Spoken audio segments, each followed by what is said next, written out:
Cooking with Kya. Cooking with Kya is now shopping on the dollar menu at McDonald's. First, I want to clear up, Cooking with Kya did not actually go broke. The tweet that started all these rumors has already been disproven and was actually made out of Photoshop. Shout out to O'Shea Duke Jackson for that information. But before we go deeper into this, let's start with a little backstory on Cooking with Kya. It's been a while since she's really been in the headlines, so some of you might have forgot about it, or you might just have a job. Anyway, Cooking with Kya is a popular TikToker who got famous for her amazing cooking skills. Stop the cap. Alright, I'm sorry. Cooking with Kya got famous on TikTok because she would cook and then twerk at the end of her videos for seemingly no reason. There was a big hate train for Cooking with Kya when she first came out, and honestly, I don't think I'm in any position to be able to judge her. Would I do it? No. But in the words of Tupac, it's your thing and you can shake it how you want. Look at Tupac's words still ringing true today. Shout out Tupac. This isn't Kya's first big controversy. I think the first controversy she had was when she cheated on her boyfriend. If y'all don't know the story, go look up the video. She went to a club, twerking on Quan, and her boyfriend didn't like it or whatever. Now, what I will point out from that story is the fact that her boyfriend pretty much put his entire career on pause just to help Cooking with Kya, which I have no idea why you would do that. Don't get me wrong, if I'm in a position to help my girl, I'm gonna do it every single time. But I'm not gonna stop what I have going on just to propel her to the next level. Just like I wouldn't expect for her to do for me. Now, like I said, helping her, getting her right, telling her how to edit, make the videos interesting, entertaining, all that type of stuff, completely fine. But to completely stop streaming or stop focusing on your career for somebody else is a bit insane. Because honestly, if you think about that plan acting out perfectly, then that means whatever success that you have is basically dependent on another person. Which I don't know about you, but I would never want to depend on somebody else for my success. Now, is it a noble thing to do? Yes, but in my opinion, a bit too noble. And it completely backfired on them when Kya pretty much leveled up and then told him she didn't really want him no more because she wanted him to get established. I did have I'm not gonna sit here and cap. Of course I have feelings for him. But I feel like he really did the most about this situation, and the way he's trying to slander my name like I'm a whore. First of all, if I was one, that would be embarrassing for you. Like, why would you stay with a whore? Why would you cry for a whore when she says she wants you to go get established and that she doesn't want to be in a relationship? Why would you literally cry? Okay? Like, y'all, I've never seen a man cry like that. And I'm not, men can cry. But it just got to the point where it's like, dang, like every time I tell you anything like that, like you should take, like that should be a good thing. I just want you to be established. That's all I want.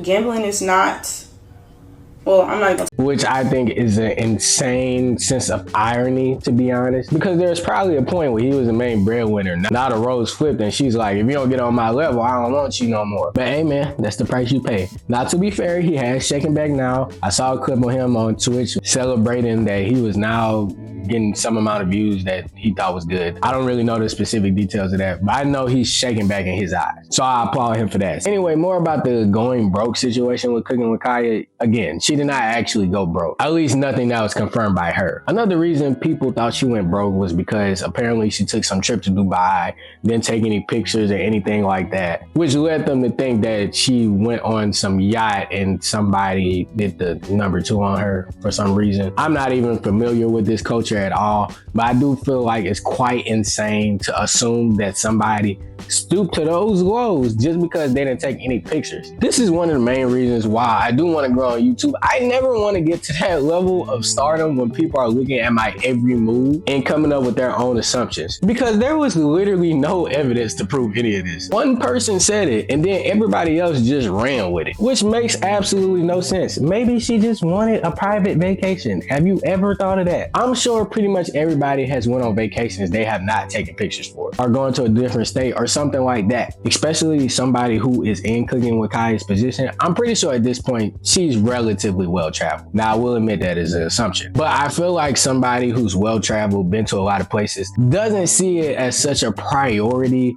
to take pictures or make content whenever they go on a vacation. I think a lot of you forget that she's already made it, so making more content might just not be a priority for her. I already don't think it's a huge priority for her because she hasn't monetized it to the best of her ability already. I mean, yes, Kya is popular on TikTok, but if Kya really wanted to, she could have made a YouTube channel channel where she really brought this to the next level, brought it to the top, posting consistently, things like that, which is something that she has not done. So since a lot of people already came to this assumption, I wonder why people ain't come to the assumption that she might have just not cared to post it. Now, something that I do want to talk about is, like I said, she didn't monetize this to the best of her ability. And I wanted to talk about the possibility of monetizing your channels to the best of your ability. I think it's a well-known fact that short form content like TikTok and Instagram does not make people a whole bunch of money. It doesn't make people a bunch of life-changing money at that. I remember Jason the Wing talking about how he was blown up on TikTok. He was posting all these TikToks that was getting millions of views, and he would only get $30 for it. I would tell them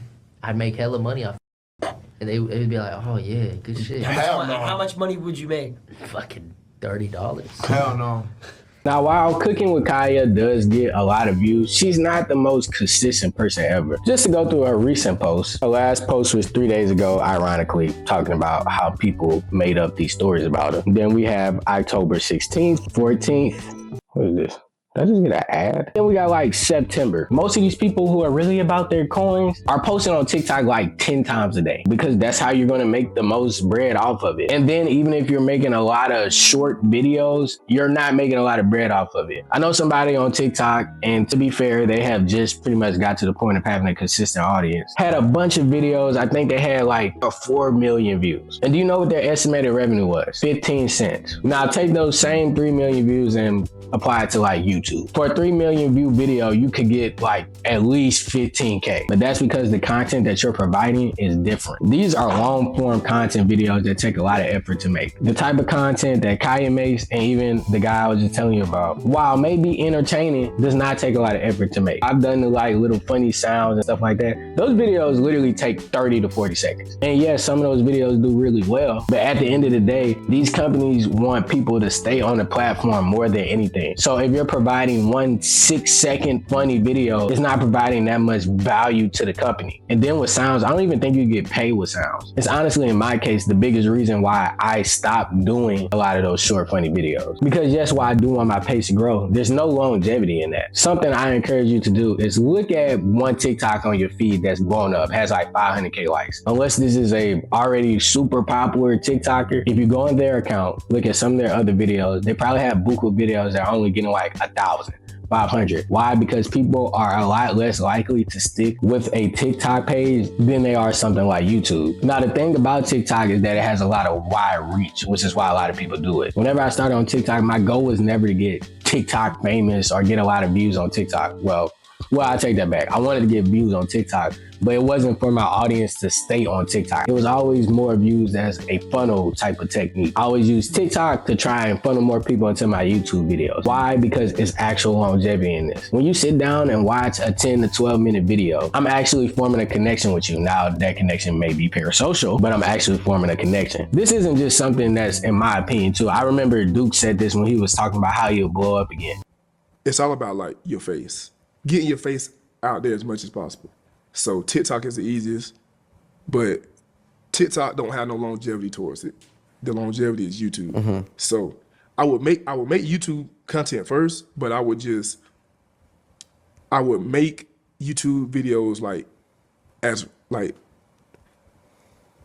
the topics as relevant as possible. Okay. Whatever's going on, whatever is hot, I would focus on that at first. Mm-hmm. And then I would put my YouTube videos on TikTok with the correct hashtags and the correct sounds.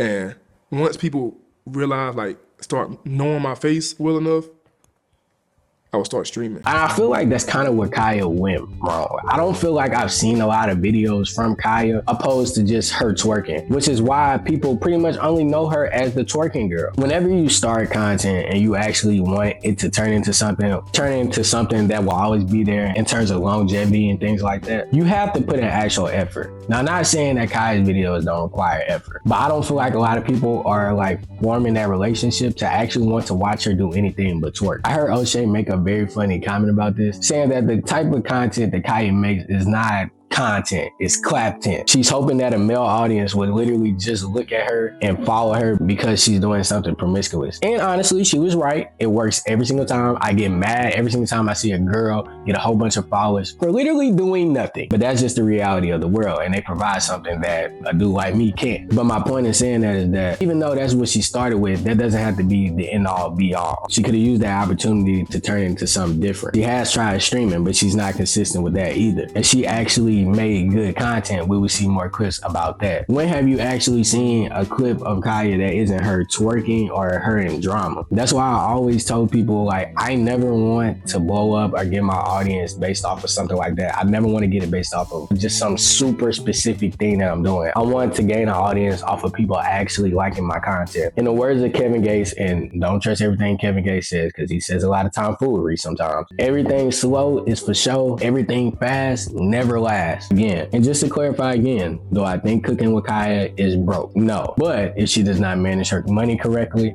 I feel like eventually this trend will fade. I mean, it's already faded from the height of its popularity like this time last year. Anyways, appreciate y'all for tuning in. If you like the video, leave a like, comment, subscribe if you think I deserve it. One more thing before you go. Bye.